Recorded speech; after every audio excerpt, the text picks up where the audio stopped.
Hello students, welcome to all of you on my YouTube channel Physics with A.K. Sharma, and today we will discuss about the motion of an object under the effect of gravity. ठीक है बेटा। तो जब भी कोई object gravity के effect के अंदर मूव करता है तो उसमें इक्वेशन ऑफ मोशन किस तरह से हम अप्लाई कर सकते हैं, आज उसके बारे में हम स्टडी करेंगे। तो जब भी कोई object under the effect of gravity move करता है तो उसमें एक एक्सेलरेशन होता है, और वो एक्सेलरेशन क्या होता है, जी के बराबर होता है, ग्रेविटी के बराबर होता है। और जी की value near the surface of earth कितनी होती है बेटा, जी की value ji A is equal to जी, और जी कितना होता है 9.8 मीटर पर second square under near the surface of earth, near the surface of earth.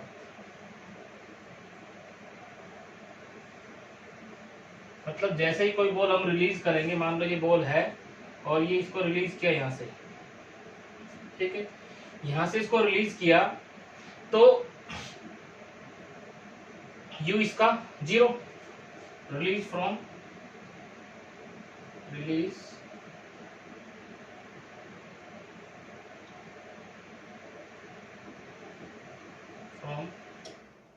यह हम लिखें यहाँ पे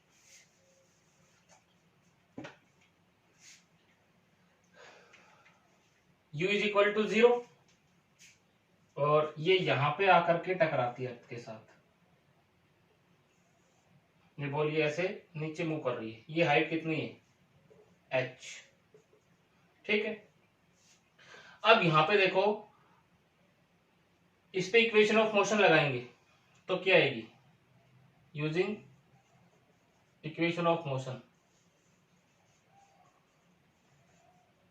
ठीक है। फर्स्ट इक्वेशन लगाएंगे तो v इज इक्वल टू क्या होता है, u प्लस ए टी।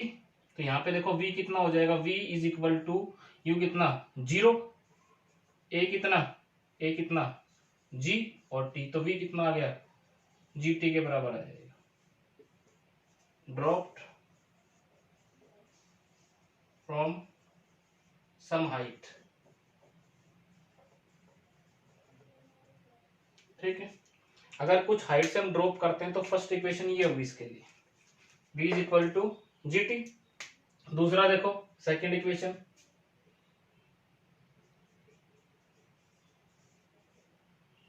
क्या होता है, s is equal to u t plus half a t square होता है।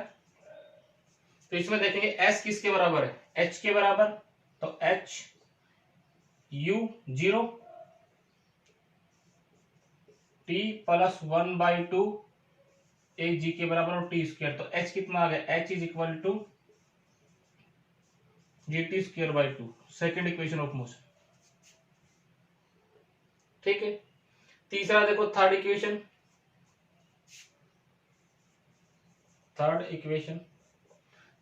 इस पे लगाएंगे तो क्या होता है, v square minus u square equal to 2as। तो यहाँ पे देखो वी स्क्वायर यू स्क्वायर कितना 0, 2a किसके बराबर, g के बराबर, और h, तो वी स्क्वायर कितना आ गया 2gh।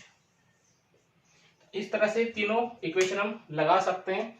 और इसमें सबसे इंपॉर्टेंट चीज क्या है, जब भी कोई बॉल ऊपर से नीचे की तरफ आएगी, डाउनवर्ड मोशन होगा, उसमें a की वैल्यू g के बराबर होगी, और g कैसा होगा, पॉजिटिव। और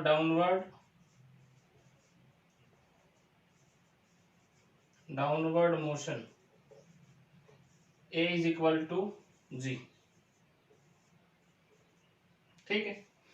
इसी तरह से किसी बॉडी को जब ऊपर की तरफ फेंकेंगे, ऊपर की तरफ थ्रो करते हैं विद सम इनिशियल वेलोसिटी, तो उसमें भी क्या होता है, उसमें भी रिटार्डेशन होता है। क्योंकि जब हमने यहां से फेंका तो 20 मीटर पर सेकंड, और कुछ हाइट पे जाकर उसकी वेलोसिटी क्या हो जाती है, 0। इसका मतलब उसकी वेलोसिटी लगातार क्या हो रही है, कम हो रही है। तो उसमें क्या हो रहा है, रिटार्डेशन। और वो रिटार्डेशन कितना होता है, वो रिटार्डेशन भी जी के बराबर होता है। किसके बराबर होता है, जी के बराबर, ठीक है।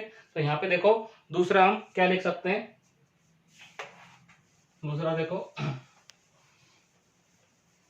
व्हेन ए बॉडी या when an object when an object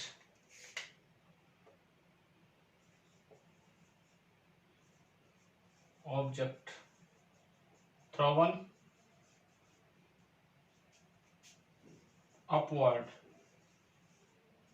with some initial velocity u। मान लो ये बॉल हमने यहां से ऊपर की तरफ फेंका, इसकी इनिशियल वेलोसिटी कितनी u, यहाँ ये ग्राउंड था और यहां से इसको ऊपर की तरफ फेंका और ये कितनी हाइट तक जाती है, ये h हाइट तक जाती है ऊपर, यहां तक पहुंचती है।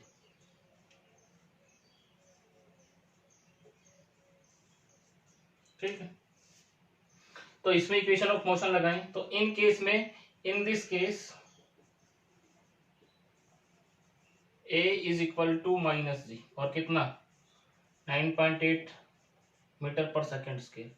तो अपवर्ड मोशन के लिए g की वैल्यू कैसी आएगी, g की वैल्यू कैसी आएगी, नेगेटिव आएगी, और डाउनवर्ड मोशन के लिए g की वैल्यू कैसी आएगी, पॉजिटिव आएगी।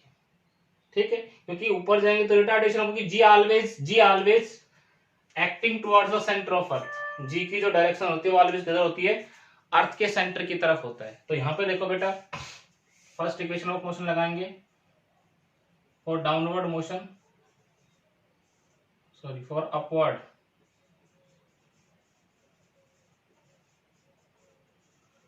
यहाँ पे देखो, यहाँ पे हम लिख सकते हैं v इज इक्वल टू, अब इसके पास इनिशियल वेलोसिटी है तो u प्लस a की जगह माइनस जी और t, तो क्या आएगा u minus g t. First equation आ गई। Second, s is equal to u t, तो s की जगह क्या रखें, h कितना डिस्टेंस ट्रेवल किया, h plus 1/2 minus g, a की जगह t स्क्वायर, कितना आ गया ut minus 1/2 g t square. और तीसरा equation v square minus u square is equal to 2 minus g into h, कितना आ जाएगा v square minus u square is equal to 2g h। तो इस तरह से तीनों इक्वेशन हम क्या लगा सकते हैं, अप्लाई कर सकते हैं।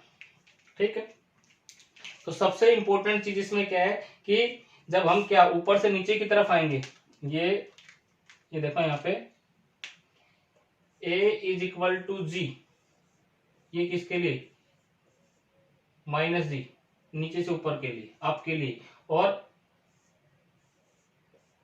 a is equal to g for downward motion के लिए। डाउनवर्ड के लिए g की वैल्यू कैसी आएगी, पॉजिटिव, और अपवर्ड के लिए g की वैल्यू क्या आएगी, नेगेटिव आएगी, और सारे साइन वैसे रहेंगे। ठीक है, अलग अलग बुक्स में अलग अलग दे रखा है। सबसे आसान तरीका है, सिर्फ हमें दो ही चीजें याद रखनी है कि जब ऑब्जेक्ट नीचे से ऊपर की तरफ फेंकेंगे तो जी की वैल्यू क्या लेंगे, नेगेटिव लेंगे, और जब ऑब्जेक्ट ऊपर से नीचे की तरफ आएगा तो जी की वैल्यू क्या लेंगे, पॉजिटिव लेंगे। ठीक है, सिर्फ दो चीजें याद रखनी है, मोशन अंडर द ग्रेविटी, और जब भी कोई ऑब्जेक्ट फ्रीली फॉल होता है तो उसमें जो एक्सेलरेशन होता है वो जी के बराबर होता है। किसके बराबर होता है, जी, और जी क्या होता है, एक्सेलरेशन ड्यू टू ग्रेविटी, और इसकी वैल्यू 9.8 मीटर पर सेकंड स्क्वायर होती है। कितनी होती है, 9.8 मीटर पर सेकंड स्क्वायर। ठीक है, तो motion under the gravity is a uniform accelerated motion. क्या है, motion under the gravity, motion under the gravity is a uniformly accelerated, कैसा मोशन है, यूनिफॉर्मली एक्सेलरेटेड मोशन। ठीक है, तो ये इसके ऊपर बहुत सारे न्यूमेरिकल्स आते हैं। ठीक है, इसके ऊपर वो प्रॉब्लम्स हम सोल्व करेंगे। अब इसके अंदर एक छोटा सा आता है reaction time.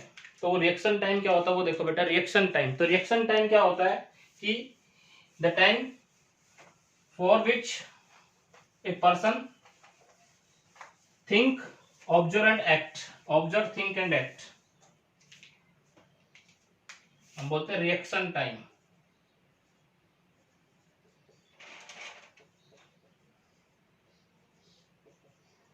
The time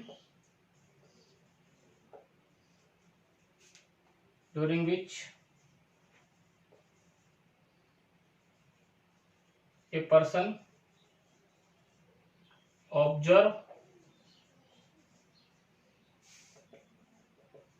think and act is known as reaction time.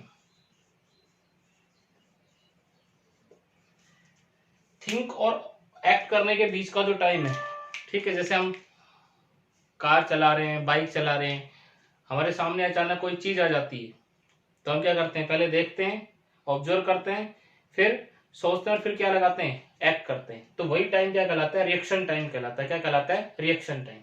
ठीक है, तो उसको हम क्या बोलते हैं, रिएक्शन टाइम बोलते हैं। और रिएक्शन टाइम डिपेंड करता है कॉम्प्लेक्सिटी ऑफ द सिचुएशन, भाई सिचुएशन कितनी हार्ड है।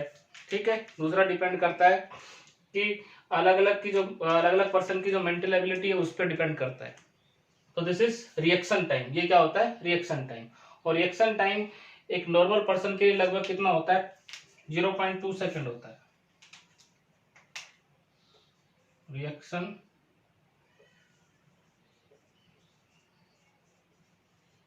कितना होता है, लगभग 0.2 सेकंड के आसपास होता है फॉर नॉर्मल पर्सन। ठीक है, तो ये बेटा रिएक्शन टाइम हो गया और ये पार्ट हमारा खत्म हो गया है। अब इस पे कुछ न्यूमेरिकल्स हम सोल्व करेंगे। यहाँ देखें, देखो बेटा ये प्रॉब्लम मैंने यहाँ पे लिखी है। A car moving along a state highway with a speed of 72 km/h is brought to a stop within the distance of 100 meter. What is the retardation of the car and how long does it takes for the car to stop?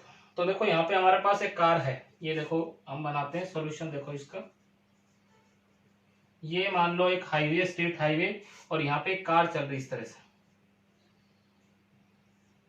ठीक है, और ये car किस speed से चल रही है, car की स्पीड है बेटा इनिशियल स्पीड 72 km/h। ठीक है, अब is brought to rest, brought to stop within a distance of 100 metre. यहाँ पे इसको इस 100 मीटर के डिस्टेंस पे इसको रुकना है। यहाँ आकर के कार रुक जाती है, यहाँ आई कार और ये यहाँ आकर के कार रुक गई। इसकी फाइनल वेलोसिटी कितनी हो गई, 0। रुक गई तो फाइनल वेलोसिटी कितनी, 0। चल रही थी तो इनिशियल वेलोसिटी जिस टाइम गिवन होती है वो इनिशियल वेलोसिटी होती है, और अगर रुक गई तो कार क्या, फाइनल वेलोसिटी क्या हो गई, 0 हो गई। डिस्टेंस कितना दे रखा है, 100 मीटर। तो क्या निकालना है हमें, रिटार्डेशन निकालना है। सबसे पहले क्या निकालना है, रिटार्डेशन। तो रिटार्डेशन का मतलब नेगेटिव एक्सेलरेशन, क्योंकि स्पीड क्या हो रही है, कम, बेहतर से कितना आ गया, 0। तो पहले इसको किसमें चेंज करें, मीटर पर सेकंड में चेंज करें। तो यू कितना, 72 डिवाइडेड बाई 5/18, 20 मीटर पर सेकंड। अगर मीटर पर सेकंड में चेंज करना है तो 5/18 से मल्टीप्लाई कर दो, तो मीटर पर सेकंड में चेंज हो गई। ठीक है, तो यहाँ पे हम क्या निकाल सकते हैं, रिटार्डेशन निकाल सकते हैं। रिटार्डेशन कितना आएगा, यहाँ पे देखो v इज इक्वल टू क्या होता है, u प्लस at होती इक्वेशन। तो a कितना आ जाएगा, a is equal to v minus u by t. a कितना आ जाएगा, a is equal to v कितना, 0, u कितना, 20। ठीक है, और यहाँ पे देखो t हमारे पास नहीं है, तो इसका मतलब ये इक्वेशन तो इसके अंदर लगेगी नहीं, ये इक्वेशन इसके अंदर नहीं लगा सकते। दूसरा और कौन सी इक्वेशन है, v square minus u square is equal to 2as। ये इक्वेशन भी हमारे पास होती है, तो ये क्या लग सकती है, इसमें अप्लाई करते हैं। तो यहाँ पे देखो v कितना, 0, u कितना, 20 का स्क्वायर, 2, a निकालना है, h कितना, 100, ये लग जाएगी। तो a कितना आ गया हमारे पास, a हमारे पास आ गया बेटा माइनस 400 डिवाइडेड बाई 100, कट गया कितना, -2 मीटर पर सेकंड स्क्वायर। तो कितने का रिटार्डेशन हो रहा है, -2 मीटर पर सेकंड स्क्वायर। इसके अंदर देखो कौन सी इक्वेशन लगेगी, ये सबसे इंपॉर्टेंट चीज है। तो मैंने पहला लगाया, पहले में हमारे पास क्या नहीं है, टाइम नहीं है, तो ये नहीं लग पाएगी। दूसरी इक्वेशन हमने लगाई तो दूसरी में एक टाइम की जरूरत नहीं पड़ती है, तो हम इसमें अप्लाई कर सकते हैं। ठीक है, अब ये तो हमारे पास क्या आ गया, रिटार्डेशन आ गया। अब कितना टाइम लेगी, 20 मीटर पर सेकंड से और 100 मीटर के डिस्टेंस में रुकने के लिए टाइम कितना लेगी, तो टाइम हम निकाल सकते हैं। टाइम निकालने के दो इक्वेशन होती है, कौन कौन सी, s इज इक्वल टू, एक तो ये होती है s is equal to ut plus 1/2 at square, और दूसरी क्या होती है v is equal to u plus at। तो t हमें निकालना है, v है, u है, a है, ये लग जाएगी, s है, u है, t हमें निकाल, इससे भी निकल जाएगी। दोनों इक्वेशन से हम टाइम निकाल सकते हैं, लेकिन इससे थोड़ा लंबा पड़ेगा, तो हम कौन सी लगाएंगे, ये वाली इक्वेशन लगाएंगे। तो यहाँ पे देखो v0, u कितना 20 प्लस a कितना -2 और t फाइंड आउट करना है, तो इधर ले आओ, -20 इज इक्वल टू -2t और t कितना आ गया 10 सेकेंड। तो कार हमारी कितने डिस्टेंस में रुक जाएगी, 10 सेकेंड के डिस्टेंस के अंदर रुक जाएगी। कितने डिस्टेंस के अंदर, 10 सेकेंड के। तो ये चीजें बेटा हमें इसमें फाइंड आउट करनी थी, ठीक है। तो इसके आगे नेक्स्ट प्रॉब्लम देखो बेटा, ये क्वेश्चन देखो, ए ball thrown vertically upward with 20 meter per second from the top of a multi-story building. The height of the point from the ball is thrown from the ground is 25 meter. How high ball will rise? पहले तो ये निकालना है कि कितना ball ऊपर जाएगी, और दूसरा how long will it be before the ball hits the ground. जी की वैल्यू दे रखी है हमें, जी इज इक्वल टू 9.8 मीटर पर सेकंड स्क्वायर लेना है। जी की वैल्यू कितनी लेनी है, 9.8 मीटर पर सेकंड स्क्वायर, ठीक है बेटा। तो यहाँ पे 10 मीटर पर सेकंड स्क्वायर लेना है, ठीक है। तो यहाँ पे हम इसको सोल्व करते हैं। तो देखो क्या है इसका सॉल्यूशन, ये हमारे पास एक मल्टी स्टोरी बिल्डिंग है बेटा, ये कोई बिल्डिंग है, इस तरह से एक मल्टी स्टोरी बिल्डिंग है हमारे पास, ठीक है। और यहाँ पे कोई पर्सन खड़ा है, ये इस तरह से, ये एक बॉल ऊपर की तरफ फेंकता है, ऊपर की तरफ एक बॉल फेंकता है, ठीक है। ये हाइट दे रखी है 25 मीटर सॉरी। अब इसमें दो चीजें हमें निकालनी है, क्या दो चीजें निकालनी है, एक तो कि बॉल कितना ऊपर जाएगा, यहां से कितना ऊपर जाएगा वो, और दूसरा कि ये हिट करने, ये हमसे पूछा how long will it will be before hits the ground. तो कितना टाइम लगेगा इसको ग्राउंड को हिट करने में, यहां से छोड़ने के बाद कितना टाइम लगेगा वो हमें फाइंड आउट करना है। टोटल टाइम ये कितनी देर हवा में रहेगा वो हमें फाइंड आउट करना है। तो यहाँ पे बेटा इसको सोल्व करते हैं। देखो तो सबसे पहले ये यहां से जब बॉल को छोड़ा तो कितनी 20 मीटर पर सेकंड इनिशियल वेलोसिटी दे रखी है, कितना दे रखा है 20 मीटर पर सेकंड। अब ये ऊपर जाएगा, स्पीड कम होती जाएगी, यहां तक पहुंचा, मान लो यहाँ इसकी v क्या हो गया 0, ये मान लो यहां से कितना है ऊपर गया h ऊपर गया, ठीक है। तो यहाँ पे हम लगा सकते हैं, कौन सी इक्वेशन लगा सकते हैं, v है, u है, क्या निकालना है h निकालना है। और इस केस में a किसके बराबर होगा, -g के बराबर होगा। क्यों -g के बराबर होगा, क्योंकि कैसा मोशन है, अपवर्ड मोशन है, तो a की वैल्यू भी है, तो इसमें थर्ड इक्वेशन ऑफ मोशन लग जाएगी। कैसे लगाएंगे, v square minus u square is equal to 2as। यहाँ देखो v कितना 0, u कितना 20 का square is equal to 2 minus 10, और s हमें निकालना है कितना 400 माइनस 20 इंटू एस, 20 पे कट गया, एस कितना आ गया 20 मीटर। तो कितना और ऊपर जाएगा 20 मीटर ऊपर जाएगा। तो यहाँ टाइम कितना लगेगा, टाइम हम निकाल सकते हैं। टाइम कैसे निकाल सकते हैं, तो टाइम हम निकाल सकते हैं फर्स्ट इक्वेशन ऑफ मोशन से, t is equal to t1 is equal to v minus u upon a। कितना आ जाएगा, v कितना 0, u कितना 20 और a कितना -10, दिस इज 2 सेकेंड। यहां से यहां तक जाने में t1 कितना टाइम लगा बेटा 2 सेकेंड, यहां से हाईएस्ट पॉइंट तक जाने में। अब देखो अब ये यहां से क्या आएगा, यहां से नीचे आएगा,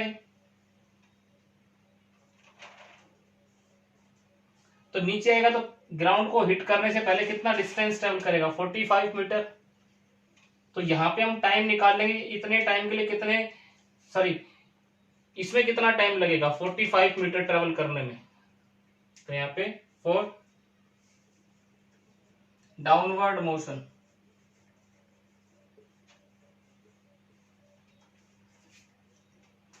using second equation of motion s is equal to ut plus half at square, क्या चाहिए हमें, तो t चाहिए। तो s कितना 45, u कितना। अब यहां से जब दूसरा मोशन लेंगे तो यहाँ पे इसकी वेलोसिटी कितनी है 0, तो यहाँ पे ये इसकी 0 हो जाएगी। भाई दूसरे मोशन के लिए अगर यहां से हम काउंट करना स्टार्ट करते हैं तो u कितना हो गया 0, तो u 0, t की जगह t2 प्लस 1/2, a किसके बराबर आएगा इसके लिए, इस केस में a किसके बराबर आएगा प्लस g के बराबर। क्यों प्लस g के बराबर, कैसा मोशन है, डाउनवर्ड मोशन है। ये कैसा था, अपवर्ड मोशन था। तो कितना, दिस इज 10 और t स्क्वायर, ठीक है। अब यहां से ये तो 0 हो गया, 90 is equal to 10t square cut गया, t is equal to 3 second, t2 ले लो बेटा इसका। तो t2 कितना आ गया, t2 is equal to 3 second. Total time कितना लगा, total time t1 plus ground को हिट करने से पहले एक तो ये टाइम है और एक ये टाइम है, दिस इज 2 प्लस 3 5 सेकेंड। कितना टाइम है 5 सेकेंड, ठीक है। तो ये इस तरह से हम इजीली कैलकुलेट कर सकते हैं, ठीक है। अब इसमें देखो बेटा, इसमें दो चीजें और है। जी का ग्राफ किसके, जी का ग्राफ टाइम के साथ। तो यहाँ पे हम ग्राफ बना सकते हैं, डिफरेंट ग्राफ कौन कौन से आएंगे, दिस इज एक तो ये ग्राफ जी, इधर टाइम, ये माइनस जी इधर, ठीक है।